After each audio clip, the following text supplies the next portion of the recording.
ਸਤਿ ਸ਼੍ਰੀ ਅਕਾਲ ਜੀ ਸਾਰਿਆਂ ਨੂੰ। ਮੇਰਾ ਨਾਮ ਸੁਜਾਤਾ ਹੈ। ਮੇਰਾ ਬਾਪ ਬਚਪਨ ਵਿੱਚ ਹੀ ਮੇਰੀ ਮਾਂ ਨੂੰ ਛੱਡ ਕੇ ਚਲਾ ਗਿਆ ਸੀ ਤੇ ਦੂਜੀ ਔਰਤ ਨਾਲ ਵਿਆਹ ਕਰਵਾ ਲਿਆ। ਮੈਂ ਇਕਲੌਤੀ ਕੁੜੀ ਸੀ, ਪਰ ਹਾਲਾਤ ਦੀ ਬਦਕਿਸਮਤੀ ਨੇ ਮੇਰੀ ਕਿਸਮਤ ਵੀ ਕਾਲੀ ਕਰ ਦਿੱਤੀ ਸੀ ਕਿ ਮੈਨੂੰ ਇਕੱਲੀ ਹੋ ਕੇ ਵੀ ਲਾਡ ਪਿਆਰ ਨਾ ਮਿਲ ਸਕਿਆ ਜੋ ਅਕਸਰ ਲਾੜਲੇ ਬੱਚਿਆਂ ਨੂੰ ਮਿਲਦਾ ਸੀ। ਮੈਂ ਹੋਸ਼ ਸੰਭਾਲਦੇ ਹੀ ਆਪਣੀ ਮਾਂ ਨੂੰ ਮੇਰੇ ਲਈ ਮਿਹਨਤ ਮਜ਼ਦੂਰੀ ਕਰਦੇ ਹੋਏ ਦੇਖਿਆ ਸੀ। ਅਸੀਂ ਮਾਮੇ ਜੀ ਦੇ ਘਰ ਰਹਿੰਦੇ ਸੀ ਤੇ ਮੇਰੀ ਮਾਮੀ ਬਹੁਤ ਹੀ ਜ਼ਿਆਦਾ ਗੁੱਸੇ ਵਾਲੀ ਔਰਤ ਸੀ। ਮੇਰੀ ਮਾਂ ਬੰਗਲੇ ਵਿੱਚ ਕੰਮ ਕਰਕੇ ਵਾਪਸ ਆਉਣ ਤੋਂ ਬਾਅਦ ਮਾਮੀ ਦੇ ਘਰ ਦਾ ਸਾਰਾ ਕੰਮ ਕਰਦੀ, ਪਰ ਫਿਰ ਵੀ ਮਾਮੀ ਖੁਸ਼ ਨਾ ਹੁੰਦੀ। ਮਾਮਾ ਚੁੱਪਚਾਪ ਸਭ ਕੁਝ ਦੇਖਦੇ ਰਹਿੰਦੇ, ਪਰ ਭੈਣ ਦੀ ਖਾਤਰ ਆਪਣੀ ਪਤਨੀ ਨੂੰ ਕਦੇ ਕੁਝ ਨਹੀਂ ਕਹਿੰਦੇ ਸੀ। ਸ਼ਾਇਦ ਉਹ ਵੀ ਮੇਰੀ ਮਾਂ ਤੇ ਮੈਨੂੰ ਬੋਝ ਸਮਝਦੇ ਸੀ। ਮੈਂ ਕਈ ਵਾਰ ਦੇਖਿਆ, ਮਾਂ ਆਪਣੀ ਪੁਰਾਣੀ ਫੋਟੋ ਦੇਖਦੇ ਹੋਏ ਹਮੇਸ਼ਾ ਉਦਾਸ ਹੋ ਜਾਂਦੀ ਸੀ ਤੇ ਆਪਣੀ ਭੈਣ ਨੂੰ ਯਾਦ ਕਰਿਆ ਕਰਦੀ ਸੀ ਤੇ ਬਹੁਤ ਜ਼ਿਆਦਾ ਰੋਂਦੀ ਸੀ।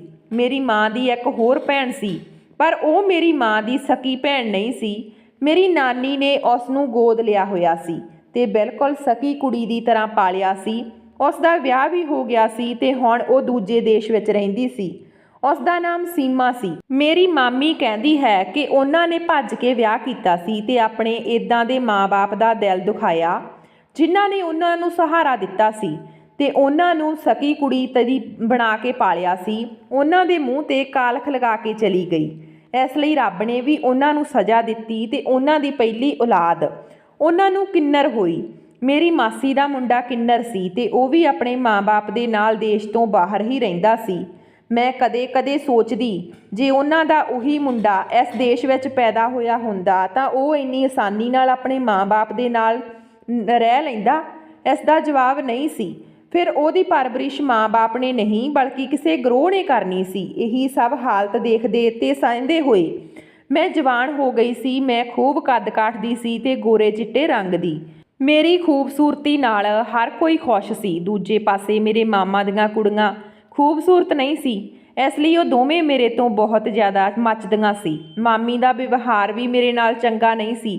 ਉਹ ਅਕਸਰ ਮੇਰੀ ਮਾਂ ਨੂੰ ਕਹਿੰਦੀ ਕਿ ਤੇਰੀ ਕੁੜੀ ਤੇ ਨਜ਼ਰ ਰੱਖਿਆ ਕਰ, ਕਿਤੇ ਇਹ ਵੀ ਆਪਣੇ ਬਾਪ ਤੇ ਆਪਣੀ ਮਾਸੀ ਦੇ ਨਕਸ਼ੇ ਕਦਮਾਂ 'ਤੇ ਨਾ ਚੱਲ ਪਵੇ। ਮੈਨੂੰ ਮਾਮੀ ਦੀਆਂ ਗੱਲਾਂ 'ਤੇ ਬਹੁਤ ਅਫਸੋਸ ਹੁੰਦਾ।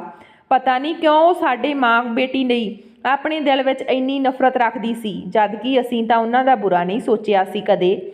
ਇੱਕ ਦਿਨ ਮੇਰੇ ਜਨਮ ਦਿਨ 'ਤੇ ਮਾਮੀ ਦੀਆਂ ਦੋਵੇਂ ਕੁੜੀਆਂ ਮੈਨੂੰ ਕਹਿਣ ਲੱਗੀਆਂ, ਅੱਜ ਅਸੀਂ ਤੈਨੂੰ ਘਰ ਤੋਂ ਬਾਹਰ ਘੁਮਾਉਣ ਫਿਰਾਉਣ ਲੈ ਕੇ ਜਾਵਾਂਗੀਆਂ, ਤੂੰ ਬਸ ਆਪਣੀ ਮਾਂ ਤੋਂ ਆਗਿਆ ਲੈ ਲਾ।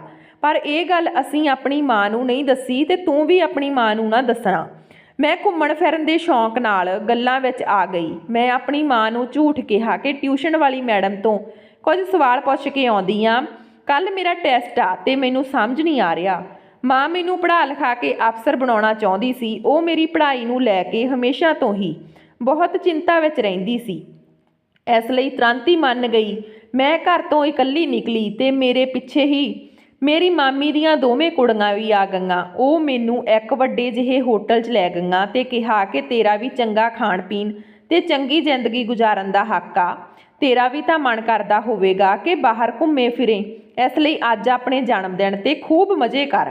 ਉਹ ਦੋਵੇਂ ਮੈਨੂੰ ਇੱਕ ਮੇਜ਼ 'ਤੇ ਬਿਠਾ ਕੇ ਇਹ ਕਹਿ ਕੇ ਉੱਥੋਂ ਚਲੀਆਂ ਗਈਆਂ ਕਿ ਅਸੀਂ ਖਾਣੇ ਦਾ ਕਹਿ ਕੇ ਹੁਣੇ ਆਉਂਦੀਆਂ। ਮੈਨੂੰ ਉੱਥੇ ਇਕੱਲੇ ਡਰ ਤਾਂ ਲੱਗਿਆ ਤੇ ਮਾਂ ਨੂੰ ਬੋਲੇ ਗਏ ਝੂਠ 'ਤੇ ਅਫਸੋਸ ਵੀ ਹੋ ਰਿਹਾ ਸੀ, ਪਰ ਮੈਂ ਸੋਚਿਆ ਥੋੜ੍ਹੀ ਦੇਰ ਦੀ ਗੱਲ ਆ ਤੇ ਫਿਰ ਤਾਂ ਘਰੇ ਚਲੇ ਹੀ ਜਾਣਾ। ਹੁਣ ਇਹ ਸਭ ਸੋਚਦੇ ਹੋਏ ਕੁਝ ਹੀ ਦੇਰ ਗੁਜ਼ਰੀ ਸੀ ਕਿ ਉੱਥੇ ਇੱਕ ਮੁੰਡਾ ਆ ਗਿਆ। ਮੁੰਡਾ ਆ ਕੇ ਮੇਰੇ ਸਾਹਮਣੇ ਰੱਖੀ ਕੁਰਸੀ 'ਤੇ ਬੈਠ ਗਿਆ। ਉਹ ਮੇਰੇ ਵੱਲ ਵੇਖ ਕੇ ਮੁਸਕਰਾਉਂਦੇ ਹੋਏ ਮੇਰਾ ਨਾਮ ਪੁੱਛਣ ਲੱਗਿਆ ਤਾਂ ਮੈਂ ਡਰ ਗਈ ਤੇ ਇੱਧਰ ਉੱਧਰ ਦੇਖਣ ਲੱਗੀ ਆਪਣੇ ਮਾਮੇ ਦੀਆਂ ਕੁੜੀਆਂ ਦੀ ਤਲਾਸ਼ ਵਿੱਚ, ਜੋ ਕਿ ਮੈਨੂੰ ਕਿਤੇ ਵੀ ਦਿਖਾਈ ਨਹੀਂ ਦੇ ਰਹੀਆਂ ਸੀ।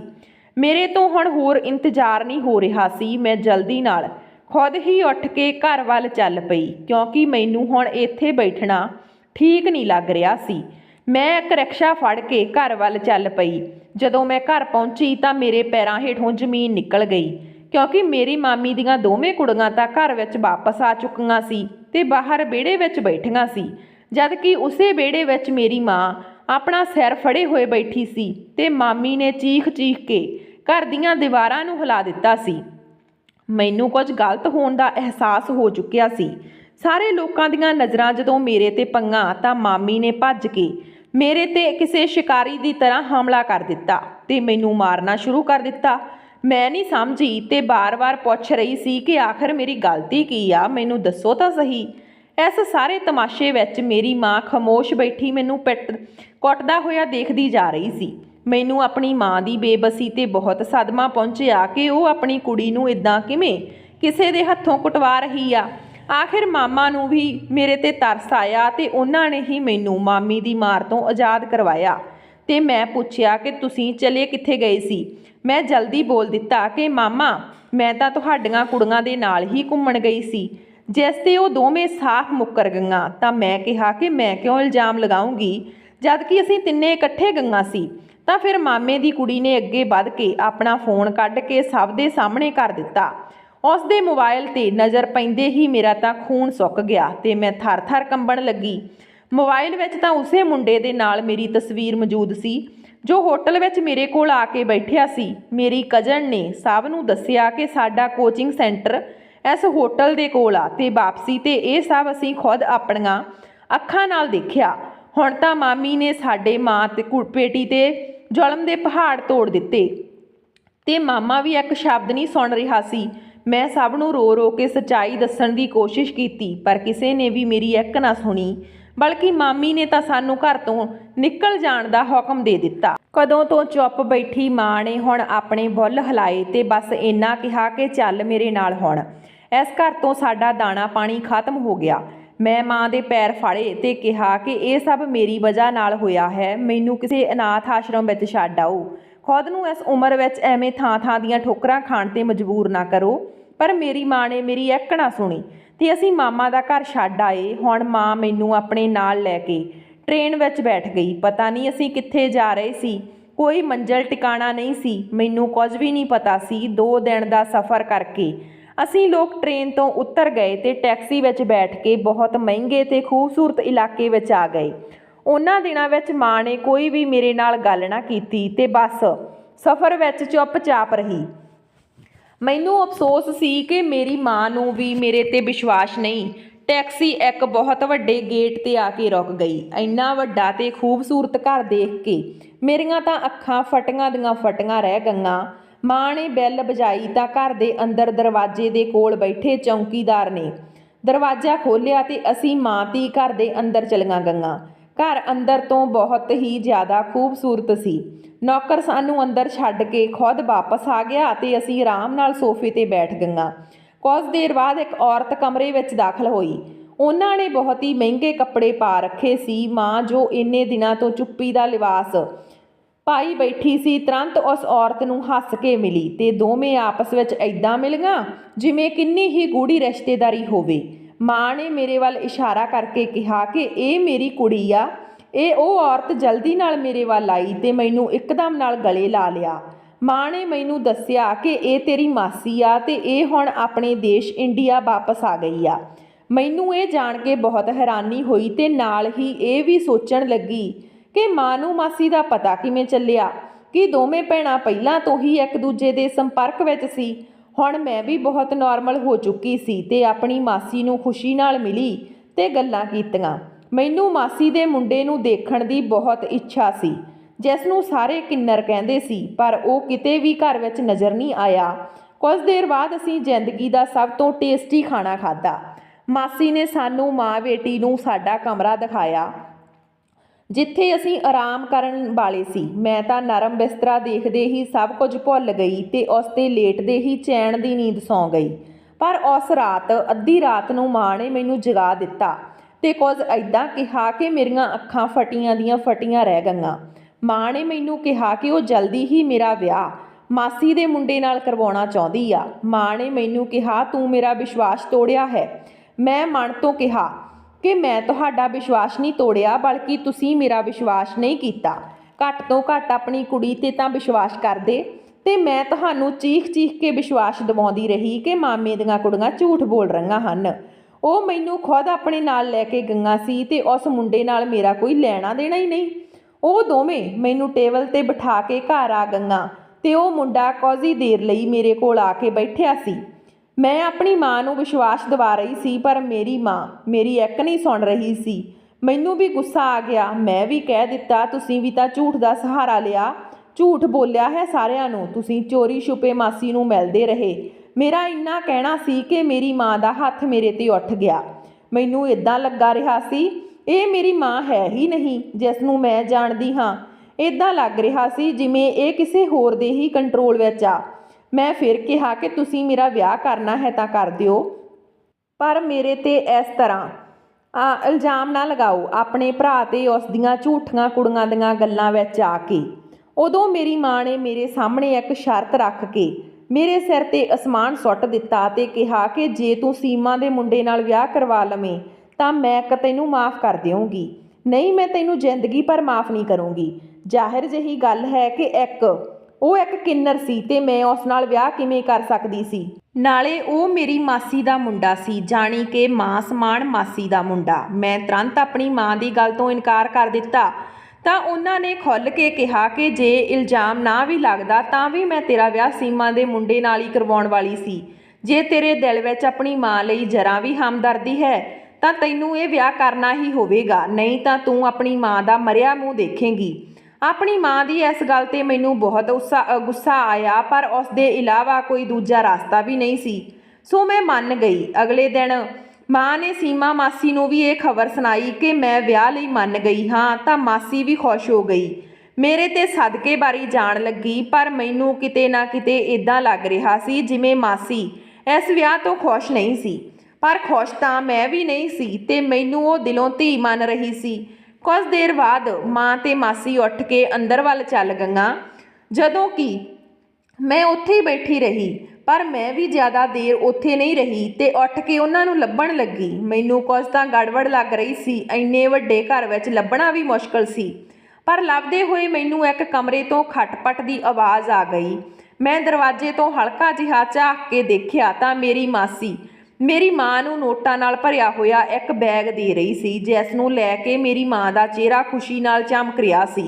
ਹੁਣ ਮੈਨੂੰ ਸਮਝ ਆ ਗਿਆ ਕਿ ਮਾਸੀ ਨੇ ਮੇਰੀ ਮਾਂ ਨੂੰ ਪੈਸਿਆਂ ਦਾ ਲਾਲਚ ਦੇ ਕੇ ਆਪਣੇ ਕਿੰਨਰ ਮੁੰਡੇ ਲਈ ਮੇਰਾ ਸੌਦਾ ਕਰ ਲਿਆ ਹੈ ਤੇ ਹੁਣ ਮੇਰਾ ਵਿਆਹ ਕਰਵਾ ਰਹੀ ਆ। ਪਰ ਅਫਸੋਸ ਤਾਂ ਮੈਨੂੰ ਆਪਣੀ ਸਕੀ ਮਾਂ 'ਤੇ ਸੀ, ਜਿਸ ਨੇ ਮੇਰੇ ਨਾਲ ਇੰਨਾ ਵੱਡਾ ਧੋਖਾ ਕੀਤਾ ਸੀ। ਮੈਂ ਉੱਥੋਂ ਚੁੱਪਚਾਪ ਵਾਪਸ ਆਈ। ਜਦੋਂ ਮਾਂ ਮੇਰੇ ਕੋਲ ਆਈ ਤਾਂ ਮੈਂ ਵੀ ਮੂੰਹ ਮੋੜ ਲਿਆ ਤੇ ਕਿਹਾ ਕਿ ਮੈਂ ਤੁਹਾਡਾ ਲਾਲਚ ਦੇਖ ਚੁੱਕੀ ਹਾਂ, ਤੁਸੀਂ ਮੇਰਾ ਸੌਦਾ ਕਰ ਚੁੱਕੇ ਹੋ। ਉਦੋਂ ਮੇਰੀ ਮਾਂ ਨੇ ਆਪਣੇ ਦੁਖੜੇ ਸੁਣਾਉਣੇ ਸ਼ੁਰੂ ਕਰ ਦਿੱਤੇ ਤੇ ਕਹਿਣ ਲੱਗੀ, ਸੀਮਾ ਬਹੁਤ ਅਮੀਰ ਆ ਤੇ ਸਾਡੇ ਕੋਲ ਕੀ ਆ?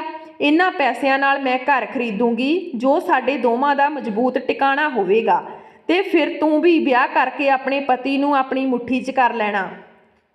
ਇਹ ਸਾਰਾ ਕੁਝ ਆਪਣੇ ਨਾਂ ਕਰਵਾ ਲੈਣਾ, ਬਾਅਦ ਵਿੱਚ ਜਿੱਥੇ ਚਾਹੇ ਆਪਣੀ ਪਸੰਦ ਨਾਲ ਵਿਆਹ ਕਰਵਾ ਲੈਣਾ।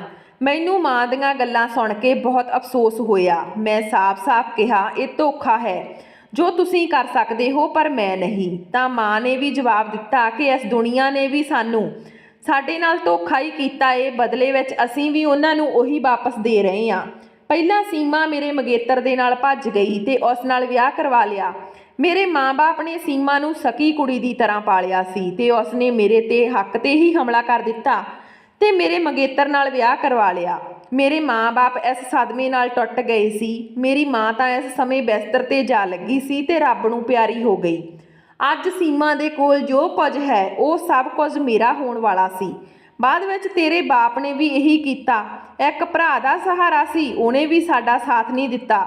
ਹੁਣ ਜ਼ਿੰਦਗੀ ਸਾਨੂੰ ਇੱਕ ਸੁਨਹਿਰੀ ਮੌਕਾ ਦੇ ਰਹੀ ਆ ਤਾਂ ਉਸ ਨੂੰ ਵੀ ਪਾਪ ਤੇ ਪੁੰਨ ਦੇ ਚੱਕਰ 'ਚ ਗਵਾ ਦਈਏ। ਮੈਂ ਮਾਂ ਨੂੰ ਕਿਹਾ, ਮੈਂ ਮੰਨਦੀ ਹਾਂ ਇਹਨਾਂ ਸਭ ਲੋਕਾਂ ਨੇ ਗਲਤ ਕੀਤਾ, ਪਰ ਤੁਸੀਂ ਜੋ ਕਰ ਰਹੇ ਹੋ ਉਸ ਦੇ ਬਾਅਦ ਉਹਨਾਂ ਵਿੱਚ ਤੇ ਸਾਡੇ ਵਿੱਚ ਅੰਤਰ ਕੀ ਰਹਿ ਜਾਵੇਗਾ। ਪਰ ਮੇਰੀ ਮਾਂ ਮੇਰੀ ਕੋਈ ਵੀ ਗੱਲ ਸੁਣਨ ਨੂੰ ਤਿਆਰ ਹੀ ਨਹੀਂ ਸੀ। ਉਸ ਰਾਤ ਮਾਂ ਮੈਨੂੰ ਉੱਥੇ ਇਕੱਲਾ ਛੱਡ ਕੇ ਚਲੀ ਗਈ। ਸਵੇਰੇ ਉੱਠਦੇ ਹੀ ਸੀਮਾ ਮਾਸੀ ਦਾ ਵਿਵਹਾਰ ਵੀ ਬਦਲਣ ਚੁੱਕਿਆ ਸੀ, ਕਿਉਂਕਿ ਉਹਨਾਂ ਨੇ ਮੇਰੀ ਕੀਮਤ ਚੁਕਾ ਦਿੱਤੀ ਸੀ। ਹੁਣ ਮੈਂ ਇੱਕ ਤਰ੍ਹਾਂ ਨਾਲ ਉਹਨਾਂ ਦੀ ਗੁਲਾਮ ਸੀ। ਸੀਮਾ ਮਾਸੀ ਨੇ ਮੈਨੂੰ ਕਿਹਾ ਕਿ ਉਹ ਅੱਜ ਹੀ ਮੇਰਾ ਵਿਆਹ ਆਪਣੇ ਮੁੰਡੇ ਨਾਲ ਕਰਵਾ ਦੇਵੇਗੀ। ਇਸ ਵਿਆਹ ਲਈ ਮੈਂ ਬਿਲਕੁਲ ਵੀ ਦਿਲ ਤੋਂ ਰਾਜ਼ੀ ਨਹੀਂ ਸੀ, ਪਰ ਮੇਰੀ ਮਾਂ ਦੇ ਲਾਲਚ ਨੇ ਮੈਨੂੰ ਵੀ ਚੁੱਪ ਰਹਿਣ 'ਤੇ ਮਜਬੂਰ ਕਰ ਦਿੱਤਾ ਸੀ ਤੇ ਉਸ ਦਿਨ ਬਹੁਤ ਹੀ ਸਾਦਗੀ ਨਾਲ ਮੇਰਾ ਵਿਆਹ ਸਾਹਿਲ ਨਾਲ ਹੋ ਗਿਆ। ਬਹੁਤ ਹੀ ਸਾਦਗੀ ਨਾਲ ਵਿਆਹ ਹੋਇਆ, ਕੋਈ ਵੀ ਮਹਿਮਾਨ ਸ਼ਾਮਲ ਨਹੀਂ ਹੋਇਆ ਸੀ। ਤੇ ਪਤਾ ਨਹੀਂ ਮੇਰੀ ਮਾਂ ਵੀ ਕਿੱਥੇ ਚਲੀ ਗਈ ਸੀ। ਮਾਂ ਦੇ ਲਾਲਚ ਨਾਲ ਮੈਨੂੰ ਦਿਲ ਤੋਂ ਬਹੁਤ ਦੁੱਖ ਸੀ। ਰਾਤ ਹੁੰਦੇ ਹੀ ਮੈਨੂੰ ਮੇਰੇ ਪਤੀ ਦੇ ਕਮਰੇ ਵਿੱਚ ਪਹੁੰਚਾ ਦਿੱਤਾ ਗਿਆ, ਜਿੱਥੇ ਮੈਂ ਪਹਿਲਾਂ ਕਦੇ ਨਹੀਂ ਆਈ ਸੀ। ਪਰ ਹੁਣ ਤਾਂ ਇਸ ਕਮਰੇ ਵਿੱਚ ਪਤਾ ਨਹੀਂ ਕਦੋਂ ਤੱਕ ਘੁੱਟ-ਘੁੱਟ ਕੇ ਜ਼ਿੰਦਗੀ ਗੁਜ਼ਾਰਨੀ ਪਵੇਗੀ। ਮੈਨੂੰ ਆਪਣੀ ਮਾਸੀ ਦੀ ਚਲਾਕੀ ਤੇ ਗੁੱਸਾ ਆਇਆ। ਕਿਵੇਂ ਪਹਿਲਾਂ ਉਸਨੇ ਮੇਰੀ ਮਾਂ ਦੇ ਹੱਕ ਤੇ ਡਾਕਾ ਪਾਇਆ ਤੇ ਹੁਣ ਉਹਨਾਂ ਨੇ ਆਪਣੇ ਕਿੰਨਰ ਮੁੰਡੇ ਲਈ ਮੇਰਾ ਸੌਦਾ ਕਰ ਲਿਆ। ਮੈਂ ਆਪਣੇ ਪਤੀ ਨੂੰ ਹੁਣ ਤੱਕ ਨਹੀਂ ਦੇਖਿਆ ਸੀ। ਪਤਾ ਨਹੀਂ ਸੀਮਾ ਮਾਸੀ ਨੇ ਮੈਨੂੰ ਆਪਣੇ ਮੁੰਡੇ ਨੂੰ ਦੇਖਣ ਕਿਉਂ ਨਹੀਂ ਦਿੱਤਾ ਸੀ। ਵਿਆਹ ਦੇ ਸਮੇਂ ਵੀ ਮੇਰੇ ਪਤੀ ਦੇ ਚਿਹਰੇ ਤੇ ਸਿਹਰਾ ਬੰਨ੍ਹਿਆ ਹੋਇਆ ਸੀ। ਮੈਂ ਚੁੱਪਚਾਪ ਬੈਠੀ ਆਪਣੇ ਪਤੀ ਦਾ ਇੰਤਜ਼ਾਰ ਕਰ ਰਹੀ ਸੀ ਤੇ ਉਦੋਂ ਮੇਰੀ ਨਜ਼ਰ ਅਚਾਨਕ ਕਮਰੇ ਦੇ ਦਰਵਾਜ਼ੇ ਪੱਲ ਪਈ। ਮੇਰਾ ਪਤੀ ਜੋ ਹੁਣੇ-ਹੁਣੇ ਕਮਰੇ ਵਿੱਚ ਦਾਖਲ ਹੋਇਆ ਸੀ, ਉਸ 'ਤੇ ਨਜ਼ਰ ਪੈਂਦੇ ਹੀ ਮੇਰੀਆਂ ਅੱਖਾਂ ਖੁੱਲ੍ਹੀਆਂ ਦੀਆਂ ਖੁੱਲ੍ਹੀਆਂ ਰਹਿ ਗਈਆਂ। ਮੈਂ ਉਸ ਤੋਂ ਆਪਣੀ ਨਜ਼ਰ ਹਟਾਉਣਾ ਹੀ ਭੁੱਲ ਗਈ। ਆਉਣ ਵਾਲਾ ਇਨਸਾਨ ਬਹੁਤ ਹੀ ਖੂਬਸੂਰਤ ਤੇ ਸੋਹਣਾ ਸੀ। ਕਿਤੋਂ ਵੀ ਉਹ ਕਿੰਨਰ ਨਹੀਂ ਲੱਗਦਾ ਸੀ, ਪਰ ਹਕੀਕਤ ਤਾਂ ਇਹੀ ਸੀ ਕਿ ਉਹ ਅਧੂਰਾ ਸੀ। ਮੇਰਾ ਦਿਲ ਫਿਰ ਦੁੱਖ ਨਾਲ ਭਰ ਗਿਆ। ਉਹ ਇਨਸਾਨ ਮੇਰੇ ਕੋਲ ਆ ਕੇ ਬੈਠ ਗਿਆ। ਮੈਨੂੰ ਵਿਸ਼ਵਾਸ ਨਹੀਂ ਹੋ ਰਿਹਾ ਸੀ ਇੰਨਾ ਸੋਹਣਾ ਮਰਦ ਮੇਰਾ ਪਤੀ ਹੋ ਸਕਦਾ। ਉਸਨੇ ਆਪਣੀ ਭਰਪੂਰ ਮਰਦਾਨਾ ਆਵਾਜ਼ ਵਿੱਚ ਮੇਰਾ ਹਾਲ ਚਾਲ ਪੁੱਛਿਆ, ਜਿਸ ਦਾ ਮੈਂ ਕੰਬਦੀ ਹੋਈ ਆਵਾਜ਼ ਵਿੱਚ ਜਵਾਬ ਦਿੱਤਾ, ਕਿਉਂਕਿ ਉਸ ਸਮੇਂ ਮੈਂ ਹੈਰਾਨੀ ਦੇ ਸਮੁੰਦਰ ਵਿੱਚ ਗੋਤੇ ਲਗਾ ਰਹੀ ਸੀ। ਸਾਹਿਲ ਨੇ ਮੈਨੂੰ ਮੂੰਹ ਦਿਖਾਈ ਦਾ ਕੀਮਤੀ ਤੋਹਫਾ ਦਿੱਤਾ ਤੇ ਮੇਰੇ ਹੱਥ ਨੂੰ ਚੁੰਮ ਲਿਆ। ਮੈਨੂੰ ਵਿਸ਼ਵਾਸ ਹੀ ਨਹੀਂ ਹੋ ਰਿਹਾ ਸੀ ਭਲਾ ਇੱਕ ਕਿੰਨਰ ਕੀ ਸੁਹਾਗਰਾਤ ਮਨਾਉਂਦਾ। ਪਰ ਸਾਹਿਲ ਹੌਲੀ-ਹੌਲੀ ਮੇਰੇ ਕੋਲ ਆਉਂਦਾ ਜਾ ਰਿਹਾ ਸੀ। ਮੇਰੇ ਹੱਥਾਂ ਤੋਂ ਹੁੰਦੇ ਹੋਏ ਉਸ ਦਾ ਸਪਰਸ਼ ਮੇਰੇ ਚਿਹਰੇ ਤੱਕ ਪਹੁੰਚ ਚੁੱਕਿਆ ਸੀ ਤੇ ਉਸ ਦੀ ਗਰਮ ਸਾਹ ਨਾਲ ਮੈਂ ਪਿਘਲਦੀ ਜਾ ਰਹੀ ਸੀ। ਪੂਰੀ ਰਾਤ ਸਾਹਿਲ ਮੇਰੇ ਉੱਪਰ ਇਦਾਂ ਹੀ ਪਿਆਰ ਦੀ ਬਾਰਿਸ਼ ਕਰਦਾ ਰਿਹਾ। ਮੇਰੇ ਦਿਲ ਵਿੱਚ ਜੋ ਡਰ ਬੈਠਿਆ ਹੋਇਆ ਸੀ ਉਹ ਖਤਮ ਹੋ ਗਿਆ। ਮੈਨੂੰ ਵਿਸ਼ਵਾਸ ਹੋ ਗਿਆ ਕਿ ਮੇਰੀ ਜ਼ਿੰਦਗੀ ਹੁਣ ਬਹੁਤ ਚੰਗੀ ਹੋ ਜਾਵੇਗੀ। ਮੇਰਾ ਪਤੀ ਤਾਂ ਇੱਕਦਮ ਠੀਕ ਆ, ਉਸ ਵਿੱਚ ਕੋਈ ਕਮੀ ਨਹੀਂ। ਮੈਂ ਬਹੁਤ ਹੀ ਰਿਲੈਕਸ ਹੋ ਕੇ ਸੌਂਦੇ ਹੋਏ ਸਾਹਿਲ ਵੱਲ ਨਿਗਾਹ ਪਾਈ ਤੇ ਉਸ ਦੇ ਚੌੜੇ ਜਿਹੇ ਸੀਨੇ ਤੇ ਸਿਰ ਰੱਖ ਕੇ ਸੌਂ ਗਈ। ਤੇ ਸਵੇਰ ਹੁੰਦੇ ਹੀ ਇੱਕ ਸ਼ੋਰ ਦੀ ਆਵਾਜ਼ ਨਾਲ ਮੇਰੀ ਅੱਖ ਖੁੱਲ੍ਹੀ। ਮੈਂ ਦੇਖਿਆ ਕਿ ਮੇਰੀ ਸੱਸ ਮੇਰੇ ਕਮਰੇ ਵਿੱਚ ਆ ਚੁੱਕੀ ਸੀ। ਮੈਂ ਹੈਰਾਨ ਰਹਿ ਗਈ ਜਦੋਂ ਮੇਰੀ ਸੱਸ ਦੇ ਨਾਲ ਇੱਕ ਮੁੰਡਾ ਤਾੜੀਆਂ ਵਜਾਉਂਦਾ ਹੋਇਆ ਆਇਆ ਤੇ ਮੇਰੇ ਬਰਾਬਰ ਆ ਕੇ ਬੈਠ ਗਿਆ। ਮੈਂ ਹੈਰਾਨੀ ਨਾਲ ਚੀਖ ਮਾਰ ਕੇ ਦੂਜੇ ਪਾਸੇ ਖਿਸਕ ਗਈ। ਆਉਣ ਵਾਲੇ ਇਸ ਮੁੰਡੇ ਦਾ ਅੰਦਾਜ਼ ਬਿਲਕੁਲ ਉੱਦਾਂ ਹੀ ਸੀ ਜਿਵੇਂ ਕਿੰਨਰ ਦਾ ਹੁੰਦਾ, ਜਦ ਕਿ ਮੇਰਾ ਪਤੀ ਕਮਰੇ ਤੋਂ ਗਾਇਬ ਸੀ। ਮੈਂ ਪੁੱਛਿਆ, ਮੰਮੀ ਜੀ ਇਹ ਕੌਣ? ਤਾਂ ਮੇਰੀ ਸੱਸ ਨੇ ਮੇਰੇ ਸਿਰ ਤੇ ਹੱਥ ਰੱਖਦੇ ਹੋਏ ਕਿਹਾ ਕਿ ਇਹੀ ਤਾਂ ਤੇਰਾ ਪਤੀ ਆ। ਇਹ ਰਾਤ ਆਪਣੇ ਦੋਸਤਾਂ ਦੇ ਨਾਲ ਬਾਹਰ ਗਿਆ ਹੋਇਆ ਸੀ। ਦੇਰ ਤੋਂ ਵਾਪਸ ਆਇਆ ਤਾਂ ਦੂਜੇ ਕਮਰੇ 'ਚ ਸੌਂ ਗਿਆ। ਮੈਂ ਕਦੇ ਆਪਣੇ ਪਤੀ ਨੂੰ ਦੇਖਦੀ ਤੇ ਕਦੇ ਰਾਤ ਦੇ ਮੰਜ਼ਰ ਨੂੰ ਯਾਦ ਕਰਦੀ। ਮੇਰਾ ਦਿਲ ਕੀਤਾ ਕਿ ਹੁਣੇ ਜ਼ਮੀਨ ਫਟ ਜਾਵੇ ਤੇ ਮੈਂ ਉਸ ਵਿੱਚ ਸਮਾ ਜਾਵਾਂ ਜਾਂ ਕਿਤੇ ਭੱਜ ਕੇ ਚਲੀ ਜਾਵਾਂ। ਮੈਂ ਚਾਹੁੰਦੇ ਹੋਏ ਵੀ ਆਪਣੀ ਸੱਸ ਨੂੰ ਕੁਝ ਨਹੀਂ ਦੱਸ ਪਾ ਰਹੀ ਸੀ। ਰਾਤ ਮੇਰੇ ਕਮਰੇ ਵਿੱਚ ਕੋਈ ਹੋਰ ਸੀ ਤੇ ਮੈਂ ਤਾਂ ਉਸ ਨੂੰ ਆਪਣਾ ਸਭ ਕੁਝ ਸੌਂਪ ਚੁੱਕੀ ਹਾਂ। ਕਿੰਨਾ ਵੱਡਾ ਮਜ਼ਾਕ ਹੋਇਆ ਸੀ ਮੇਰੇ ਨਾਲ। ਮੈਂ ਖੁਦ ਨੂੰ ਸੰਭਾਲਦੇ ਹੋਏ ਜਲਦੀ ਨਾਲ ਉੱਠ ਕੇ ਆਪਣਾ ਹੁਲੀਆ ਠੀਕ ਕੀਤਾ ਤੇ ਆਪਣੇ ਅਸਲੀ ਪਤੀ ਨੂੰ ਦੇਖਿਆ, ਜੋ ਕਿਸੇ ਥਾਂ ਤੋਂ ਵੀ ਮਰਦ ਨਹੀਂ ਲੱਗ ਰਿਹਾ ਸੀ। ਦੁਬਲਾ ਪਤਲਾ ਸਰੀਰ ਤੇ ਇਦਾਂ ਦਾ ਰੰਗ ਢੰਗ ਮਚਲ ਰਿਹਾ ਸੀ ਜਿਵੇਂ ਕੋਈ ਕੁੜੀ ਨਖਰੇ ਕਰ ਰਹੀ ਹੋਵੇ। ਉਸਨੇ ਚਿਹਰੇ ਤੇ ਮੇਕਅਪ ਵੀ ਕਰ ਰੱਖਿਆ ਸੀ ਤੇ ਜ਼ੋਰ-ਜ਼ੋਰ ਨਾਲ ਤਾੜੀਆਂ ਵਜਾਉਂਦਾ ਰਿਹਾ। ਰਾਤ ਮੇਰੇ ਕਮਰੇ ਵਿੱਚ ਜੋ ਆਇਆ ਸੀ ਉਹ 6 ਫੁੱਟ ਦਾ ਲੰਮਾ ਚੌੜਾ ਮਰਦ ਸੀ ਤੇ ਬਹੁਤ ਹੀ ਸੋਹਣਾ ਸੀ। ਰਾਤ ਵਾਲਾ ਇੱਕ ਨਜ਼ਾਰਾ ਮੇਰੀਆਂ ਅੱਖਾਂ ਦੇ ਸਾਹਮਣੇ ਘੁੰਮਣ ਲੱਗਿਆ। ਮੇਰੀਆਂ ਅੱਖਾਂ ਵਿੱਚੋਂ ਹੰਝੂ ਵਹਿ ਕੇ ਥੱਲੇ ਡਿੱਗ ਪਏ। ਭਲਾ ਇਸ ਕਿੰਨਰ ਨਾਲ ਮੈਂ ਆਪਣੀ ਪੂਰੀ ਜ਼ਿੰਦਗੀ ਕਿਵੇਂ ਗੁਜ਼ਾਰ ਸਕਦੀ ਸੀ? ਪਰ ਕੀ ਕਰਦੀ, ਮੈਂ ਚੁੱਪ ਹੋ ਗਈ। ਖੈਰ, ਦਿਨ ਇਸ ਤਰ੍ਹਾਂ ਹੀ ਲੰਘ ਰਹੇ ਸੀ। ਮੇਰੇ ਪਤੀ ਨੂੰ ਮੇਰੀ ਬਿਲਕੁਲ ਵੀ ਪਰਵਾਹ ਨਹੀਂ ਸੀ। ਉਹ ਤਾਂ ਬਸ ਆਪਣੇ ਹੀ ਸ਼ੌਂਕ ਵਿੱਚ ਘੁੰਮਦਾ ਰਹਿੰਦਾ ਸੀ ਤੇ ਮੇਰੇ ਨਾਲ ਬਹੁਤ ਘੱਟ ਗੱਲ ਕਰਦਾ। ਮੈਂ ਵੀ ਰੱਬ ਦਾ ਧੰਨਵਾਦ ਕਰਦੀ ਕਿ ਉਹ ਮੈਨੂੰ ਘੱਟ ਹੀ ਮਿਲਦਾ ਹੈ ਤੇ ਆਪਣੀ ਅਲੱਗ ਦੁਨੀਆ ਵਿੱਚ ਹੀ ਵਿਅਸਤ ਰਹਿੰਦਾ। ਕੁਝ ਸਮੇਂ ਬਾਅਦ ਮੇਰੇ ਕਿੰਨਰ ਪਤੀ ਨੇ ਵਿਦੇਸ਼ ਵਾਪਸ ਜਾਣਾ ਸੀ। ਮੇਰੀ ਸੱਸ ਮੈਨੂੰ ਵੀ ਆਪਣੇ ਪਤੀ ਨਾਲ ਭੇਜਣਾ ਚਾਹੁੰਦੀ ਸੀ, ਪਰ ਹੁਣ ਮੇਰੀ ਕਾਗਜ਼ ਤਿਆਰ ਨਹੀਂ ਸੀ ਤੇ ਮੇਰਾ ਵੀ ਜਾਣ ਦਾ ਕੋਈ ਇਰਾਦਾ ਨਹੀਂ ਸੀ। ਮੈਂ ਤਾਂ ਖੁਸ਼ ਸੀ ਕਿ ਚੰਗਾ ਹੈ ਇਹ ਇੱਥੋਂ ਚਲਾ ਜਾਵੇ। ਬਾਰ-ਬਾਰ ਆਪਣੀਆਂ ਨਜ਼ਰਾਂ ਦੇ ਸਾਹਮਣੇ ਦੇਖ ਕੇ ਮੈਨੂੰ ਨਫ਼ਰਤ ਹੋਣ ਲੱਗਦੀ ਸੀ। ਫਿਰ ਕੁਝ ਹੀ ਸਮੇਂ ਬਾਅਦ ਉਹ ਚਲਾ ਗਿਆ। ਹੁਣ ਇੰਨੇ ਵੱਡੇ ਘਰ ਵਿੱਚ ਮੈਂ ਤੇ ਮੇਰੀ ਸੱਸ ਇਕੱਲੇ ਹੀ ਰਹਿ ਗਈਆਂ ਸੀ। ਘਰ ਵਿੱਚ ਪਏ ਕੀ ਕਰਦੀ, ਆਪਣੀ ਸੱਸ ਨਾਲ ਕੰਮ ਵਿੱਚ ਹੱਥ ਵਟਾਉਣ ਲੱਗੀ। ਸਭ ਤੋਂ ਪਹਿਲਾਂ ਰਸੋਈ ਦੀ ਜ਼ਿੰਮੇਵਾਰੀ ਆਪਣੇ ਸਿਰ ਤੇ ਲੈ ਲਈ। ਮੈਂ ਰੋਜ਼ ਨਵਾਂ-ਨਵਾਂ ਖਾਣਾ ਬਣਾਉਂਦੀ। ਹੁਣ ਮੇਰੀ ਸੱਸ ਮੇਰੇ ਤੋਂ ਬਹੁਤ ਖੁਸ਼ ਰਹਿੰਦੀ। ਮੈਂ ਆਪਣੀ ਸੱਸ ਨਾਲ ਬਾਹਰ ਵੀ ਜਾਣ ਲੱਗੀ ਸੀ। ਮੇਰੀ ਜ਼ਿੰਦਗੀ ਵਿੱਚ ਹੁਣ ਕੋਈ ਕਮੀ ਨਹੀਂ ਬਚੀ ਸੀ ਸਿਵਾਏ ਸੱਚੇ ਪਿਆਰ ਦੀ ਤੇ ਇੱਕ ਹਮਦਰਦ ਹਮਸਫ਼ਰ ਦੇ। ਕਦੇ ਕਦੇ ਮੈਨੂੰ ਉਸ ਮੁੰਡੇ ਦੀ ਬਹੁਤ ਯਾਦ ਆਉਂਦੀ ਜੋ ਉਸ ਰਾਤ ਮੇਰੇ ਕਮਰੇ ਵਿੱਚ ਆਇਆ ਸੀ ਤੇ ਮੇਰਾ ਸਭ ਕੁਝ ਖੋਹ ਕੇ ਲੈ ਗਿਆ ਸੀ, ਮੇਰਾ ਚੈਨ, ਮੇਰਾ ਸਕੂਨ, ਸਭ ਕੁਝ। ਪਰ ਉਸ ਦੇ ਬਾਅਦ ਮੈਨੂੰ ਕਿਤੇ ਦਿਖਾਈ ਨਹੀਂ ਦਿੱਤਾ। ਮੇਰੇ ਲਈ ਹੈਰਾਨੀ ਦੀ ਗੱਲ ਸੀ ਕਿ ਆਖਿਰ ਇਸ ਦਾ ਮਕਸਦ ਕੀ ਸੀ, ਉਹ ਕੌਣ ਸੀ। ਨਾਲ ਹੀ ਮੈਨੂੰ ਆਪਣੀ ਮਾਂ ਦੀ ਵੀ ਚਿੰਤਾ ਰਹਿੰਦੀ ਸੀ ਜਿਸ ਨੇ ਕਦੇ ਪਲਟ ਕੇ ਮੇਰੀ ਖਬਰ ਤੱਕ ਨਹੀਂ ਲਈ ਸੀ। ਇੱਕ ਦਿਨ ਮੈਂ ਤੇ ਮੇਰੀ ਸੱਸ ਇਕੱਠੇ ਬਾਜ਼ਾਰ ਗਏ। ਵਾਪਸੀ ਤੇ ਅਸੀਂ ਖਾਣਾ ਖਾਣ ਲਈ ਇੱਕ ਹੋਟਲ ਤੇ ਰੁਕ ਗਏ। ਉੱਥੇ ਮੇਰੀ ਨਜ਼ਰ ਅਚਾਨਕ ਉਸ ਮੁੰਡੇ ਤੇ ਪੈ ਗਈ। ਜਦੋਂ ਮੈਂ ਆਪਣੇ ਮਾਮੇ ਦੀਆਂ ਕੁੜੀਆਂ ਨਾਲ ਹੋਟਲ ਆਈ ਸੀ ਤੇ ਉਹ ਮੇਰੇ ਨਾਲ ਬੈਠ ਗਿਆ ਸੀ, ਇਹੀ ਤਾਂ ਉਹ ਇਹਨਾਂ ਸਭ ਦਾ ਜ਼ਿੰਮੇਵਾਰ ਸੀ। ਮੈਂ ਤੇਜ਼ੀ ਨਾਲ ਉਸ ਵੱਲ ਗਈ ਤੇ ਉਹ ਵੀ ਮੈਨੂੰ ਪਹਿਚਾਣ ਚੁੱਕਿਆ ਸੀ। ਮੈਂ ਉਸ ਨੂੰ ਪੁੱਛਿਆ ਕਿ ਦੱਸ, ਉਸ ਦਿਨ ਤੇਰਾ ਕੀ ਮਕਸਦ ਸੀ ਤੇ ਮੇਰੇ ਕੋਲ ਆ ਕੇ ਕਿਉਂ ਬੈਠਿਆ ਸੀ। ਉਸ ਨੇ ਸੱਚ ਦੱਸ ਦਿੱਤਾ ਕਿ ਉਸ ਦਿਨ ਮੈਨੂੰ ਇਹ ਸਭ ਕੁਝ ਕਰਨ ਲਈ ਤੇਰੇ ਮਾਮੇ ਦੀਆਂ ਕੁੜੀਆਂ ਨੇ ਕਿਹਾ ਸੀ। ਉਸ ਦਿਨ ਦਿਲ ਤੋਂ ਆਵਾਜ਼ ਆਈ ਕਿ ਕਾਸ਼ ਮੇਰੀ ਮਾਂ ਵੀ ਇੱਥੇ ਹੁੰਦੀ ਤੇ ਮੇਰੀ ਬੇਗੁਨਾਹੀ ਦਾ ਸਬੂਤ ਆਪਣੀਆਂ ਅੱਖਾਂ ਨਾਲ ਵੇਖ ਲੈਂਦੀ। ਕਿਵੇਂ ਉਹਨਾਂ ਨੇ ਆਪਣਿਆਂ ਨੇ ਮੈਨੂੰ ਉਹਨਾਂ ਦੀਆਂ ਨਜ਼ਰਾਂ ਵਿੱਚੋਂ ਡੇਗਣ ਲਈ ਇਹ ਸਭ ਡਰਾਮਾ ਰਚਾਇਆ ਸੀ। ਪਰ ਮੈਨੂੰ ਪਤਾ ਸੀ ਕਿ ਮੇਰੀ ਮਾਂ ਇੱਥੇ ਹੁੰਦੀ ਉਦੋਂ ਵੀ ਕੁਝ ਨਹੀਂ ਕਰਦੀ ਕਿਉਂਕਿ ਉਹਨਾਂ ਦੀਆਂ ਅੱਖਾਂ ਤੇ ਲਾਲਚ ਦੀ ਪੱਟੀ ਬੰਨੀ ਹੋਈ ਗਈ ਸੀ। ਜਦੋਂ ਅਸੀਂ ਘਰ ਵਾਪਸ ਆਏ ਤਾਂ ਕੁਝ ਹੀ ਦੇਰ ਬਾਅਦ ਮੇਰੀ ਸੱਸ ਘਬਰਾਈ ਹੋਈ ਮੇਰੇ ਕੋਲ ਆਈ। ਉਹਨਾਂ ਦੀ ਉੱਚੀ ਹੋਈ ਰੰਗਤ ਦੇਖ ਕੇ ਮੇਰਾ ਦਿਲ ਘਬਰਾਉਣ ਲੱਗਿਆ। ਉਹਨਾਂ ਨੇ ਦੱਸਿਆ ਕਿ ਤੇਰੀ ਮਾਂ ਦਾ ਐਕਸੀਡੈਂਟ ਹੋ ਗਿਆ ਤੇ ਉਹ ਹਸਪਤਾਲ ਵਿੱਚ ਆ। ਮਾਂ ਬਾਰੇ ਇਹ ਸਭ ਸੁਣ ਕੇ ਮੈਂ ਬਹੁਤ ਜ਼ਿਆਦਾ ਪਰੇਸ਼ਾਨ ਹੋ ਗਈ ਤੇ ਮੈਂ ਜਲਦੀ ਨਾਲ ਹਸਪਤਾਲ ਪਹੁੰਚੀ। ਮੇਰੀ ਮਾਂ ਨੇ ਮੇਰੇ ਤੋਂ ਮਾफ़ੀ ਮੰਗੀ। ਮੈਂ ਉਹਨਾਂ ਨੂੰ ਮਾफ़ ਕਰ ਦਿੱਤਾ। ਮੈਂ ਕਿਹਾ ਕਿ ਮਾਂ, ਮੈਂ ਤੁਹਾਡੇ ਵਰਗੀ ਨਹੀਂ ਆ, ਮੈਂ ਤੁਹਾਡਾ ਸਾਥ ਨਹੀਂ ਛੱਡਾਂਗੀ। ਮੇਰੀ ਮਾਂ ਆਪਣੀਆਂ ਦੋਵੇਂ ਲੱਤਾਂ ਗਵਾ ਚੁੱਕੀ ਸੀ। ਮੈਂ ਆਪਣੀ ਮਾਂ ਨੂੰ ਆਪਣੇ ਕੋਲ ਲੈ ਆਈ ਤੇ ਦਿਨ ਰਾਤ ਉਹਨਾਂ ਦੀ ਸੇਵਾ ਵਿੱਚ ਇੱਕ ਕਰ ਦਿੱਤਾ। ਨਾਲ ਹੀ ਇਸ ਮੁਸ਼ਕਲ ਸਮੇਂ ਵਿੱਚ ਮੇਰੀ ਸੱਸ ਨੇ ਵੀ ਮੇਰਾ ਪੂਰਾ ਸਾਥ ਦਿੱਤਾ। ਇੱਕ ਰਾਤ ਮੈਂ ਆਪਣੀ ਮਾਂ ਕੋਲੋਂ ਉੱਠ ਕੇ ਆਪਣੇ ਕਮਰੇ ਵਿੱਚ ਜਾਣ ਲੱਗੀ ਤਾਂ ਮੈਨੂੰ ਘਰ ਦੇ ਪਿਛਲੇ ਕਮਰੇ ਤੋਂ ਆਵਾਜ਼ ਸੁਣਾਈ ਦਿੱਤੀ। ਮੇਰੇ ਕਦਮ ਖੁਦ ਉਸ ਵੱਲ ਵੱਧ ਗਏ। ਮੈਂ ਦੇਖਿਆ ਕਿ ਉੱਥੇ ਮੇਰੀ ਸੱਸ ਨਾਲ ਕੋਈ ਦੂਜਾ ਵੀ ਮੌਜੂਦ ਸੀ ਜਿਸ ਨਾਲ ਮੇਰੀ ਸੱਸ ਚੋਰੀ ਚੋਰੀ ਕੁਝ ਗੱਲਾਂ ਕਰ ਰਹੀ ਸੀ। ਮੈਂ ਦੇਖਣ ਦੀ ਕੋਸ਼ਿਸ਼ ਕੀਤੀ ਪਰ ਮੈਨੂੰ ਸਾਹਮਣੇ ਵਾਲਾ ਇਨਸਾਨ ਪਹਿਚਾਣ ਵਿੱਚ ਨਹੀਂ ਆ ਰਿਹਾ ਸੀ। ਥੋੜੀ ਦੇਰ ਬਾਅਦ ਉਹ ਇਨਸਾਨ ਖਿੜਕੀ ਤੋਂ ਚਲਾ ਗਿਆ। ਹੁਣ ਮੈਨੂੰ ਆਪਣੀ ਸੱਸ 'ਤੇ ਸ਼ੱਕ ਹੋਣ ਲੱਗਿਆ ਸੀ ਤੇ ਮੈਂ ਉਹਨਾਂ 'ਤੇ ਨਜ਼ਰ ਰੱਖਣਾ ਸ਼ੁਰੂ ਕਰ ਦਿੱਤਾ। ਮੈਨੂੰ ਲੱਗ ਰਿਹਾ ਸੀ ਜਿਵੇਂ ਮੇਰੇ ਨਾਲ ਕੋਈ ਵੱਡਾ ਖੇਡ ਖੇਡਿਆ ਜਾ ਰਿਹਾ।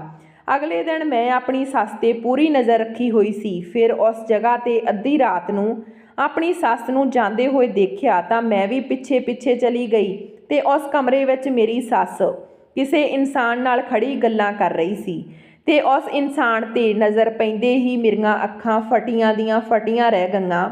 ਉਹ ਕੋਈ ਹੋਰ ਨਹੀਂ ਬਲਕਿ ਉਹ ਤਾਂ ਉਹੀ ਮੁੰਡਾ ਸੀ ਜੋ ਵਿਆਹ ਦੀ ਪਹਿਲੀ ਰਾਤ ਮੇਰੇ ਕਮਰੇ ਵਿੱਚ ਆਇਆ ਸੀ ਤੇ ਇਸ ਦਾ ਮਤਲਬ ਮੇਰੀ ਸੱਸ ਇਸ ਮੁੰਡੇ ਨੂੰ ਪਹਿਲਾਂ ਤੋਂ ਜਾਣਦੀ ਸੀ ਤੇ ਮੇਰੇ ਨਾਲ ਧੋਖਾ ਕਰ ਰਹੀ ਸੀ। ਹਾਲਾਂਕਿ ਮੈਂ ਉਸ ਨੂੰ ਆਪਣੀ ਮਾਂ ਵਰਗਾ ਸਮਝਿਆ ਤੇ ਦਿਨ ਰਾਤ ਉਹਨਾਂ ਦੀ ਸੇਵਾ ਕੀਤੀ। ਮੈਂ ਅਗਲੇ ਦਿਨ ਆਪਣੀ ਮਾਂ ਨੂੰ ਸਭ ਕੁਝ ਦੱਸ ਦਿੱਤਾ। ਮੇਰੀ ਮਾਂ ਨੂੰ ਇਸ ਬਾਰੇ ਕੁਝ ਨਹੀਂ ਪਤਾ ਸੀ। ਮੈਂ ਆਪਣੀ ਮਾਂ ਨੂੰ ਦੱਸਿਆ ਕਿ ਤੇਰੇ ਲਾਲਚ ਨੇ ਸਾਨੂੰ ਇਹਨਾਂ ਹਾਲਾਤਾਂ ਵਿੱਚ ਲਿਆ ਕੇ ਸੁੱਟ ਦਿੱਤਾ। ਮੇਰੀ ਜ਼ਿੰਦਗੀ ਬਰਬਾਦ ਹੋ ਗਈ। ਜ਼ਰੂਰ ਮੇਰੀ ਸੱਸ ਦਾ ਇਰਾਦਾ ਹੋਵੇਗਾ ਕਿ ਉਹਨਾਂ ਦਾ ਕਿੰਨਰ ਮੁੰਡਾ ਤਾਂ ਔਲਾਦ ਪੈਦਾ ਨਹੀਂ ਕਰ ਸਕਦਾ ਤੇ ਉਹਨਾਂ ਨੇ ਵਿਆਹ ਦੀ ਪਹਿਲੀ ਰਾਤ ਮੇਰੇ ਕਮਰੇ ਵਿੱਚ ਕਿਸੇ ਹੋਰ ਨੂੰ ਭੇਜ ਦਿੱਤਾ ਤਾਂ ਕਿ ਉਹਨਾਂ ਨੂੰ ਉਸ ਦੇ ਖਾਨਦਾਨ ਦਾ ਚਿਰਾਗ ਮਿਲ ਸਕੇ। ਮੇਰੀਆਂ ਅੱਖਾਂ ਵਿੱਚੋਂ ਹੰਝੂ ਵਹਿ ਰਹੇ ਸੀ ਪਰ ਹੁਣ ਮੈਂ ਚੁੱਪ ਨਹੀਂ ਬੈਠਣ ਵਾਲੀ ਸੀ। ਮੈਂ ਇਹ ਸੱਚ ਸਾਰਿਆਂ ਦੇ ਸਾਹਮਣੇ ਲਿਆ ਕੇ ਰਹੂੰਗੀ। ਅਗਲੇ ਦਿਨ ਮੈਂ ਉਸ ਕਮਰੇ ਵਿੱਚ ਜਾ ਕੇ ਬੈਠ ਗਈ ਜਿਸ ਕਮਰੇ ਵਿੱਚ ਉਹ ਮੁੰਡਾ ਤੇ ਮੇਰੀ ਸੱਸ ਮਿਲਿਆ ਕਰਦੇ ਸੀ। ਹਾਲੇ ਮੈਨੂੰ ਬੈਠੇ ਕੁਝ ਹੀ ਦੇਰ ਹੋਈ ਸੀ ਕਿ ਦਰਵਾਜ਼ਾ ਖੋਲ੍ਹ ਕੇ ਉਹੀ ਮੁੰਡਾ ਅੰਦਰ ਆਇਆ। ਮੇਰੇ 'ਤੇ ਨਜ਼ਰ ਪੈਂਦੇ ਹੀ ਇੱਕ ਪਲ ਲਈ ਉਹ ਸਨਾਟੇ ਵਿੱਚ ਰਹਿ ਗਿਆ। ਮੈਂ ਉਸ ਮੁੰਡੇ ਨੂੰ ਕਿਹਾ, ਤੂੰ ਕੌਣ ਤੇ ਇਸ ਘਰ ਨਾਲ ਤੇਰਾ ਕੀ ਰਿਸ਼ਤਾ? ਪਹਿਲਾਂ ਤਾਂ ਉਹ ਮੈਨੂੰ ਦੇਖ ਕੇ ਘਬਰਾ ਜਿਹਾ ਗਿਆ ਪਰ ਹੁਣ ਉਸ ਦੇ ਚਿਹਰੇ 'ਤੇ ਇੱਕ ਮੁਸਕਰਾਹਟ ਆ ਗਈ ਸੀ। ਉਹ ਹੌਲੀ ਹੌਲੀ ਕਦਮ ਉਠਾਉਂਦਾ ਹੋਇਆ ਮੇਰੇ ਵੱਲ ਵੱਧ ਰਿਹਾ ਸੀ ਤੇ ਮੇਰੇ ਕੋਲ ਆਉਂਦੇ ਹੀ ਉਸ ਨੇ ਮੈਨੂੰ ਆਪਣੀਆਂ ਬਾਹਾਂ 'ਚ ਭਰ ਲਿਆ। ਮੈਂ ਉਸ ਨੂੰ ਧੱਕਾ ਦਿੱਤਾ। ਮੈਂ ਕਿਹਾ, ਉਸ ਰਾਤ ਤਾਂ ਤੂੰ ਧੋਖੇ ਨਾਲ ਮੇਰਾ ਫਾਇਦਾ ਉਠਾਇਆ ਸੀ ਪਰ ਅੱਜ ਤੂੰ ਇਦਾਂ ਕੁਝ ਵੀ ਨਹੀਂ ਕਰ ਸਕੇਗਾ। ਜੇ ਤੂੰ ਮੈਨੂੰ ਹੱਥ ਲਗਾਉਣ ਦੀ ਕੋਸ਼ਿਸ਼ ਕੀਤੀ ਤਾਂ ਮੈਂ ਤੇਰੀ ਜਾਨ। ਇਹ ਸ਼ਬਦ ਮੇਰੇ ਮੂੰਹ ਵਿੱਚ ਹੀ ਸੰਨ ਕੇ ਉਸਨੇ ਮੇਰੇ ਬੁੱਲ੍ਹਾਂ 'ਤੇ ਆਪਣਾ ਹੱਥ ਰੱਖ ਲਿਆ ਤੇ ਫਿਰ ਕਿਹਾ, ਬਸ ਹੁਣ ਚੁੱਪ ਹੋ ਜਾ, ਜਾਨ ਆ ਤੂੰ ਮੇਰੀ, ਕਿਉਂਕਿ ਬਹੁਤ ਪਿਆਰ ਕਰਦਾ ਤੇਰੇ ਨਾਲ, ਤੇਰੇ ਬਿਨਾਂ ਰਹਿਣ ਦੇ ਬਾਰੇ ਸੋਚ ਵੀ ਨਹੀਂ ਸਕਦਾ। ਮੈਂ ਵੀ ਉਸ ਦੀਆਂ ਬਾਹਾਂ ਵਿੱਚ ਆ ਕੇ ਮਦਹੋਸ਼ ਹੋਣ ਲੱਗੀ, ਪਰ ਅਗਲੇ ਹੀ ਪਲ ਮੈਂ ਖੁਦ ਨੂੰ ਸੰਭਾਲ ਲਿਆ। ਉਹ ਮੇਰਾ ਪਤੀ ਨਹੀਂ ਸੀ, ਸਗੋਂ ਕੋਈ ਗੈਰ ਮਰਦ ਸੀ। ਫਿਰ ਭਲਾ ਮੈਂ ਉਸ ਬਾਰੇ ਇਹ ਸਭ ਕੁਝ ਕਿਵੇਂ ਸੋਚ ਸਕਦੀ ਸੀ। ਮੈਂ ਉਸ ਨੂੰ ਧੱਕਾ ਦੇ ਕੇ ਆਪਣੇ ਆਪ ਨੂੰ ਦੂਰ ਕਰ ਲਿਆ। ਮੇਰੀਆਂ ਅੱਖਾਂ ਵਿੱਚ ਹੰਝੂ ਭਰ ਆਏ। ਮੈਂ ਰੋਂਦੇ ਹੋਏ ਕਿਹਾ, ਕਿਉਂ ਮੇਰੀ ਜ਼ਿੰਦਗੀ ਵਿੱਚ ਚਲਾ ਆਇਆ, ਕਿਉਂ ਮੇਰੇ ਜ਼ਖਮਾਂ ਨੂੰ ਹਰਾ ਕਰਦਾ। ਉਸ ਦਿਨ ਵਿਆਹ ਦੀ ਪਹਿਲੀ ਰਾਤ ਆ ਕੇ ਤੂੰ ਮੈਨੂੰ ਪਤਾ ਨਹੀਂ ਕਿੰਨੇ ਸੁਪਨੇ ਦਿਖਾਏ ਤੇ ਮੈਂ ਵੀ ਇੰਨਾ ਖੁਸ਼ ਸੀ ਕਿ ਮੇਰੀ ਜ਼ਿੰਦਗੀ ਕਿੰਨੀ ਖੂਬਸੂਰਤ ਆ, ਜੋ ਮੈਨੂੰ ਇੰਨਾ ਪਿਆਰ ਕਰਨ ਵਾਲਾ ਤੇ ਇੰਨਾ ਸੋਹਣਾ ਪਤੀ ਮਿਲਿਆ। ਪਰ ਮੈਨੂੰ ਕੀ ਪਤਾ ਸੀ ਕਿ ਮੇਰੀ ਜ਼ਿੰਦਗੀ ਤਾਂ ਨਰਕ ਬਣਨ ਵਾਲੀ ਹੈ। ਮੇਰੀ ਜ਼ਿੰਦਗੀ ਵਿੱਚ ਪਤੀ ਦਾ ਪਿਆਰ ਹੈ ਹੀ ਨਹੀਂ।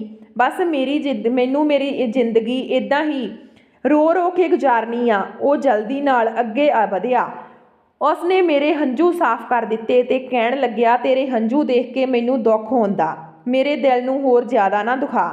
ਮੈਂ ਚੀਖ ਕੇ ਕਿਹਾ, ਦੱਸ ਕੌਣ ਆ ਤੂੰ, ਕੀ ਰਿਸ਼ਤਾ ਹੈ ਤੇਰਾ ਇਸ ਘਰ ਨਾਲ।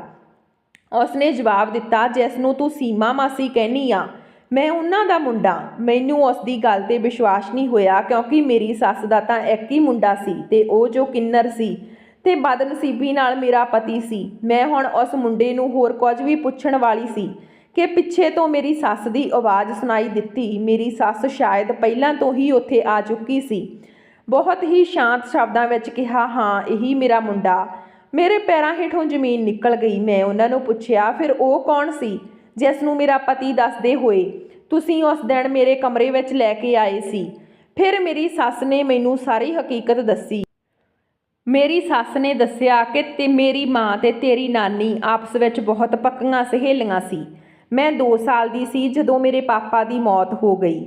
ਮੇਰੀ ਮਾਂ ਨੇ ਦੂਜਾ ਵਿਆਹ ਕਰਵਾ ਲਿਆ, ਪਰ ਮੇਰਾ ਸੌਤੇਲਾ ਬਾਪ ਮੈਨੂੰ ਰੱਖਣ ਲਈ ਤਿਆਰ ਨਹੀਂ ਸੀ ਤਾਂ ਤੇਰੀ ਨਾਨੀ ਨੇ ਮੈਨੂੰ ਗੋਦ ਲੈ ਲਿਆ।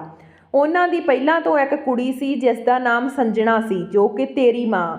ਅਸੀਂ ਦੋਵੇਂ ਸਕੀਆਂ ਭੈਣਾਂ ਦੀ ਤਰ੍ਹਾਂ ਰਹਿੰਦੀਆਂ ਸੀ। ਸੰਜਣਾ ਦੇ ਮਾਂ-ਬਾਪ ਮੈਨੂੰ ਬਿਲਕੁਲ ਸਕੀ ਕੁੜੀ ਦੀ ਤਰ੍ਹਾਂ ਰੱਖਦੇ ਸੀ। ਸੰਜਣਾ ਮੇਰੇ ਤੋਂ ਵੱਡੀ ਸੀ, ਇਸ ਲਈ ਉਸ ਦਾ ਵਿਆਹ ਵੀ ਪਹਿਲਾਂ ਹੋਣਾ ਸੀ। ਤੇਰੇ ਨਾਨਾ ਨਾਨੀ ਨੇ ਸੰਜਣਾ ਦਾ ਰਿਸ਼ਤਾ ਤੈਅ ਕਰ ਦਿੱਤਾ। ਜਦੋਂ ਸੰਜਣਾ ਦੇ ਮੰਗੇਤਰ ਨੇ ਮੈਨੂੰ ਦੇਖਿਆ ਤਾਂ ਉਹ ਮੈਨੂੰ ਪਸੰਦ ਕਰ ਬੈਠਿਆ।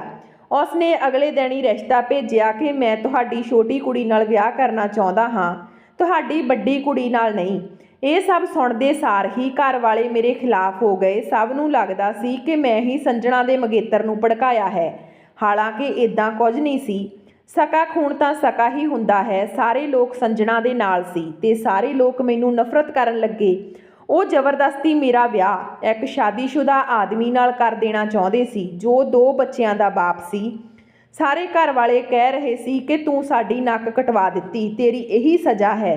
ਤੂੰ ਹੁਣ ਸਾਡੇ ਘਰ ਤੋਂ ਜਾ ਤੇ ਆਪਣੇ ਘਰ ਵਿੱਚ ਜਿਵੇਂ ਵੀ ਹੈ ਆਪਣੀ ਜ਼ਿੰਦਗੀ ਗੁਜ਼ਾਰ। ਪਰ ਮੈਂ ਰੋਹਿਤ ਦੇ ਬਿਨਾਂ ਨਹੀਂ ਰਹਿ ਸਕਦੀ ਸੀ, ਕਿਉਂਕਿ ਮੈਂ ਤੇ ਰੋਹਿਤ ਆਪਸ ਵਿੱਚ ਪਿਆਰ ਕਰਨ ਲੱਗੇ ਸੀ। ਰੋਹਿਤ ਨੇ ਫੈਸਲਾ ਕੀਤਾ ਕਿ ਅਸੀਂ ਭੱਜ ਕੇ ਵਿਆਹ ਕਰਵਾ ਲਵਾਂਗੇ ਤੇ ਇਸ ਤਰ੍ਹਾਂ ਮੈਂ ਰੋਹਿਤ ਦੇ ਨਾਲ ਭੱਜ ਗਈ ਸੀ। ਕੁਝ ਸਮੇਂ ਤੱਕ ਸਾਰੇ ਲੋਕ ਸਾਡੇ ਤੋਂ ਨਾਰਾਜ਼ ਰਹੇ, ਪਰ ਫਿਰ ਹੌਲੀ-ਹੌਲੀ ਆਉਣਾ ਜਾਣਾ ਸ਼ੁਰੂ ਹੋ ਗਿਆ।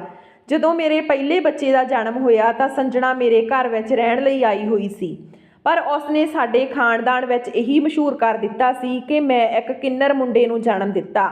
ਹਰ ਕੋਈ ਇਹੀ ਸਮਝਦਾ ਸੀ ਕਿ ਮੇਰਾ ਮੁੰਡਾ ਕਿੰਨਰ ਹੈ। ਹੁਣ ਮੈਂ ਕਿਸ ਨੂੰ ਵਿਸ਼ਵਾਸ ਦਿਵਾਉਂਦੀ ਕਿ ਮੇਰਾ ਮੁੰਡਾ ਇੱਕਦਮ ਠੀਕ ਆ। ਮੈਂ ਤੇ ਰੋਹਿਤ ਤੰਗ ਆ ਗਏ ਸੀ ਲੋਕਾਂ ਦੀਆਂ ਗੱਲਾਂ ਸੁਣ ਕੇ। ਫਿਰ ਮੈਂ ਤੇ ਰੋਹਿਤ ਨੇ ਇਸ ਦੇਸ਼ ਨੂੰ ਹੀ ਛੱਡ ਦਿੱਤਾ। ਮੈਂ ਫਿਰ ਵੀ ਆਪਣਾ ਦਿਲ ਵੱਡਾ ਰੱਖਿਆ ਤੇ ਤੇਰੀ ਮਾਂ ਨਾਲ ਗੱਲ ਕਰਦੀ ਰਹਿੰਦੀ, ਜਦਕਿ ਤੇਰੀ ਮਾਂ ਤਾਂ ਬਦਲੇ ਦੀ ਅੱਗ ਨਾਲ ਜਲ ਰਹੀ ਸੀ। ਸਿਰਫ ਤੇਰੀ ਮਾਂ ਨੂੰ ਇਹ ਸੱਚਾਈ ਪਤਾ ਸੀ ਕਿ ਮੇਰਾ ਮੁੰਡਾ ਇੱਕਦਮ ਠੀਕ ਆ। ਇਸ ਲਈ ਤਾਂ ਤੇਰੀ ਮਾਂ ਨੇ ਤੇਰਾ ਰਿਸ਼ਤਾ ਮੇਰੇ ਮੁੰਡੇ ਨਾਲ ਤੈਅ ਕਰ ਦਿੱਤਾ, ਪਰ ਇਸ ਦੇ ਬਦਲੇ ਉਸਨੇ ਮੇਰੇ ਤੋਂ 50 ਲੱਖ ਦੀ ਮੋਟੀ ਰਕਮ ਮੰਗੀ ਸੀ। ਮੈਂ ਵੀ ਮਜਬੂਰ ਸੀ, ਕਿਉਂਕਿ ਮੇਰਾ ਮੁੰਡਾ ਤੈਨੂੰ ਵੇਖਦੇ ਹੀ ਤੇਰੇ ਨਾਲ ਪਿਆਰ ਕਰ ਬੈਠਿਆ।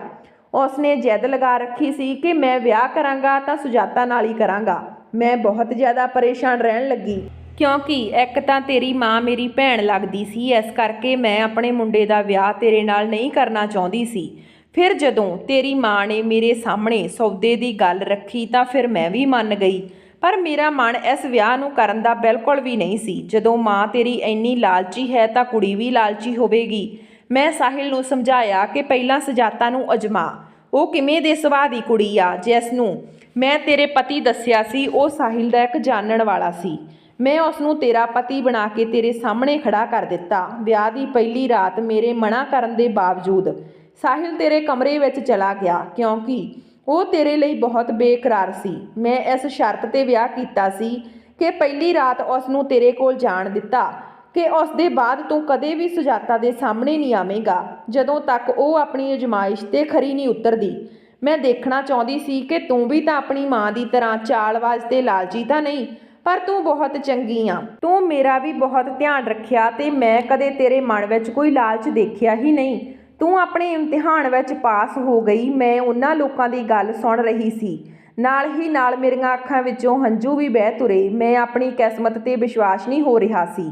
ਮੇਰੀ ਕਿੰਨੀ ਕਿਸਮਤ ਇੰਨੀ ਚੰਗੀ ਹੋ ਸਕਦੀ ਆ। ਮੇਰੇ ਪਤੀ ਤੇ ਮੇਰੀ ਸੱਸ ਨੇ ਮੇਰੇ ਤੋਂ ਮਾफ़ੀ ਮੰਗ ਲਈ। ਮੈਂ ਆਪਣੇ ਪਤੀ ਤੇ ਸੱਸ ਨੂੰ ਮਾफ़ ਕਰ ਦਿੱਤਾ। ਮੇਰੀ ਸੱਸ ਮੈਨੂੰ ਤੇ ਸਾਹਿਲ ਨੂੰ ਕਮਰੇ ਵਿੱਚ ਇਕੱਲਾ ਛੱਡ ਕੇ ਬਾਹਰ ਚਲੀ ਗਈ।